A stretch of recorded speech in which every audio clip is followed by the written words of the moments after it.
Hi, I'm James Kotecki. You're here with me in the C-Space studio at CES 2020. And I'm here with Danny Wright, the Chief Brand Officer of Adweek. Thanks so much for joining us here. James, thanks for having me. Okay, so what does it mean to be the Chief Brand Officer? It's a cool title. I know other people at CES and C-Space have that title, but I imagine it can mean different things to different people. It does. You know, I actually interviewed Andrea Millard, the Chief Brand Officer of Pinterest, and my first question to her was, what does that mean? You know, I know what it means, but for those in the audience, like, can you explain what it means? I actually didn't really know what it meant either.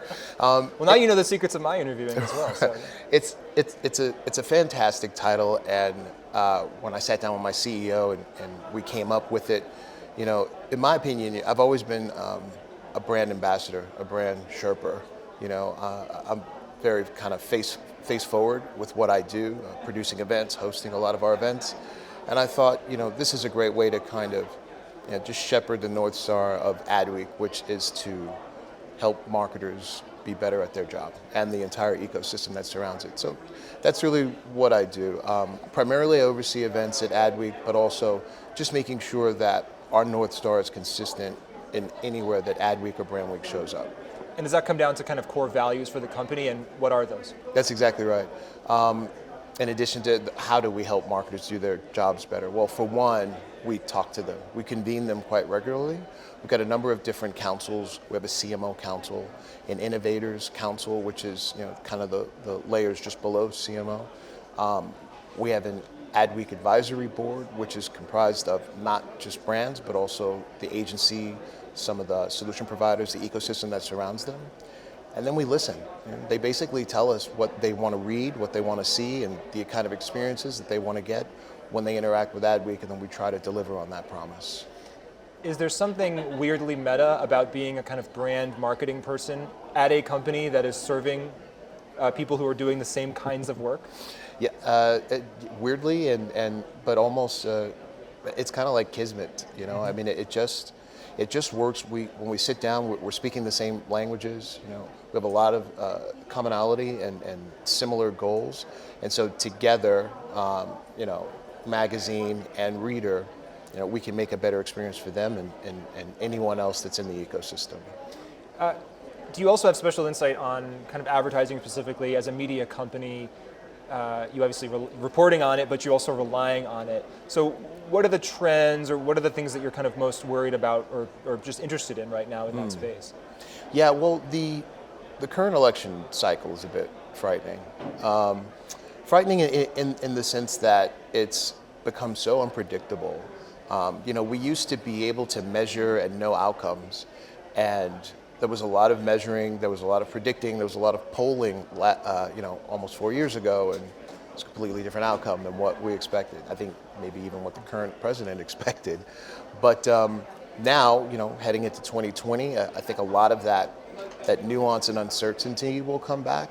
You know, we've got 10 plus years of a bull market, and you know, we're not sure where that's gonna end up, but we are extremely positive about the outcome. The indicators, the indices, you know, they've been pretty positive. So we think 2020 will be as good of a year as 2019. And 2019 for Adweek in particular was a great year. But for the ecosystem at large, you know, for the entire advertising ecosystem, most things are trending upward, which is great. Now, as far as what we're really seeing, you know, some of the tried and true, the storytelling, influencer marketing, you know, kind of big buckets. And then, of course, things that are powered by machine learning and AI, you know, very, very large buckets. And a voracious appetite for learning. You know, we've even created what's called the Institute for Brand Marketers.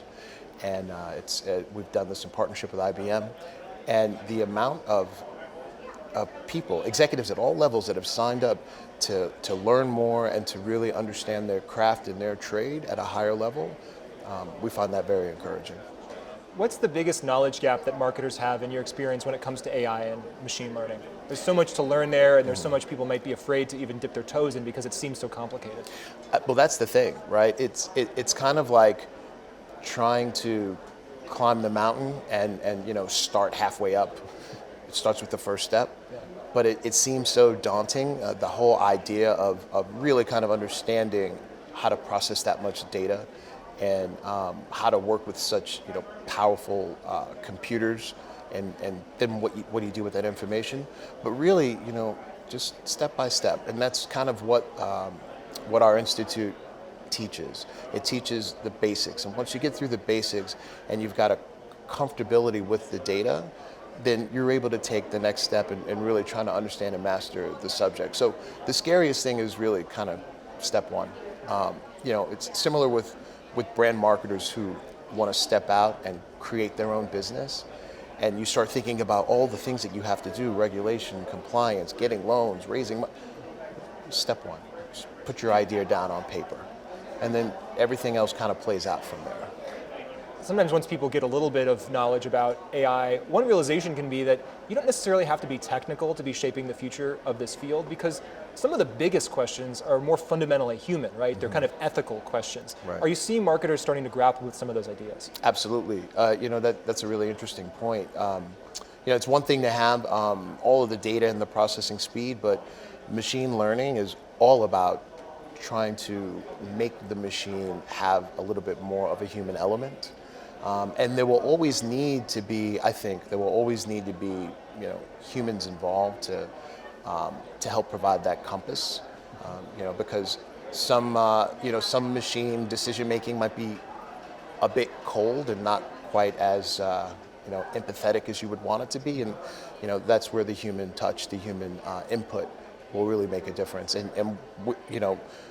Once again, with our partners IBM, we are seeing a lot of that as they develop and iterate on the stuff that they're building an empathy and building more of a human touch into the whole decision-making process. We see quite a bit of that now. Another futuristic thing is AR, virtual reality. Mm-hmm. Maybe, is that as popular with marketers now? Are they thinking about, or have we kind of gone through the trough of disillusionment, so to speak, to use the Gartner hype cycle analogy, and are we now coming out the other side where people are figuring out how to actually use this beyond it kind of just being a gimmick? Yeah, I think that the re-emergence of experiential and outdoor advertising. In fact, this year we're going to create an outdoor advertising event with an award, and I think a lot of that is powered by AR. Mm-hmm. VR is amazing, but it's so siloed. You can do it with groups, but you kind of have to be covered, and if there's a person in the room wearing those glasses, that person looks kind of silly, right, compared to the other people that aren't. Yeah, he said it, but it's not wrong. But when you do something that's AR, and Pokemon Go was such a good example of this. I'm sorry I don't have a more recent one, but you feel like the community is involved. You feel like you're participating in something that doesn't have to take you out of the spectrum of what's real. And so we're seeing so much of that with the outdoor advertising and the way you can interact with digital billboards and the way that you can interact with products when they're on the shelves. We're seeing so much of that now mature, and the efficacies behind those programs are getting much better. Diversity and inclusion, something that companies and marketers have been talking about for years. How are you seeing people really putting that into practice in 2020 in ways that work and maybe ways that don't work? Yeah, well, the first thing is switching that around. Inclusion and diversity. The diversity bit is not easy, but it's easier to basically build an organization that is more of a kaleidoscope. But the hard part is, how do you get all of those voices heard? How do you get all of them a seat at the table? The inclusion is the part that's really difficult, and that's where a lot of the focus is happening now. We have convened a D&I council at Adweek as well, and out of that conversation came a mentorship program. We had 100 mentees, almost predominantly in the C-suite. I'm one of them. And 100 mentors, over 300 mentees apply to have a one-on-one relationship with the mentors. And out of a lot of those conversations, we sum it up at Adweek. The focus was, I'm in the organization, it's great to be here, I love that I see people that look like me at the higher levels and I'm inspiring to get there, but how do I make sure my voice is heard and I have a seat at the table? And that's what a lot of the mentorship is doing.